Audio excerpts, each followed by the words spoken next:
All right, welcome back. I got a story time about an incident that happened to me last night that was actually pretty traumatic. And I'm gonna try to paint the picture and set the story where it all makes sense. I almost hit a guy and in the middle of the interstate last night, and I mean, this guy could have gotten killed. I mean, I could have killed him amongst a plethora of other people. It's something I've never seen before. So just imagine in any city that you live in, you're on a 6-lane highway. It's around 10:45 at night. And out in Dallas, this is an area where people are driving like the fastest that they can drive. So the speed limit is around 70 miles an hour. So I was going probably around 70 miles an hour. I see this white Tahoe come up behind me going every bit of 95, 100 miles an hour. So I see it in the rearview mirror. So I hold my lane and I let the Tahoe go ahead and go past. It's almost like the Tahoe's racing another vehicle. So the Tahoe is on the left. All of a sudden, I see the Tahoe make a violent swerve to the right. And when I say violent, it was so violent, in fact, that he almost flipped the car over. And I looked at him like, this is absolutely absurd. Why would he make a move like that? And so about 2 seconds later, I look. And luckily I stayed in my lane. I didn't shift lanes. There was a man laying in the road. And he raised up. And me and this man made eye contact. And we looked at each other. And he was about at the level of the hood. But he's in the middle, laying down in a 6-lane highway.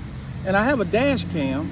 But of course the dash cam didn't catch it because I don't have the best dash cam. I got a cheaper dash cam. And so now I'm going to invest in a more expensive dash cam.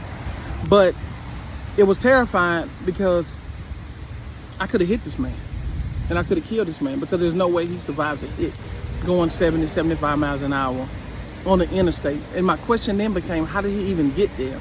And for how long was he there?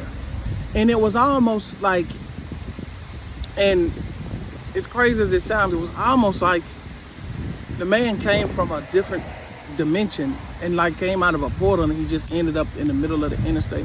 Because there was no real explanation for it. Like because he couldn't have fallen off a motorcycle or fallen out of the back of a truck.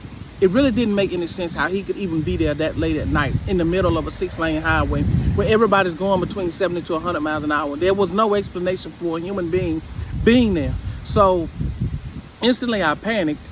And you know, you have to, all your emotions are going because you don't expect to see something like this. And you don't expect to come that close to killing somebody. And nobody wants that on their conscience. So after I calmed down, I immediately called 911 to let the police know what was going on. So after being on the phone with the police 911 dispatcher for a few minutes, the dispatcher was pulling up his map to track where I was and where I had been, because it wasn't making sense, you know, to anybody. It didn't make sense to me, and I saw it.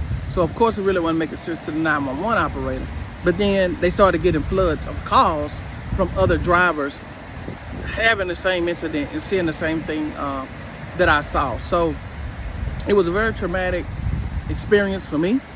But I wanted to share this because I had to send prayers up for this individual. I don't know how it ended. I've been searching the news to see if I can find it or see if anybody else has any videos of the individual, because my dash cam just did not catch it.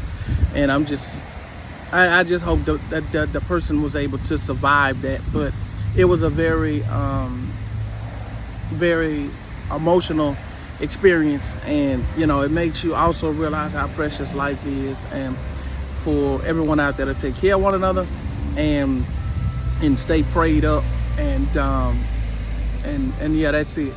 But that was a horrifying experience for me yesterday, and I'm just glad that it didn't end in a deadly situation. But anyway, that's it for this video. I'll see you guys on the next one. Be sure to subscribe and look at the reactions. Until next time, I'm out.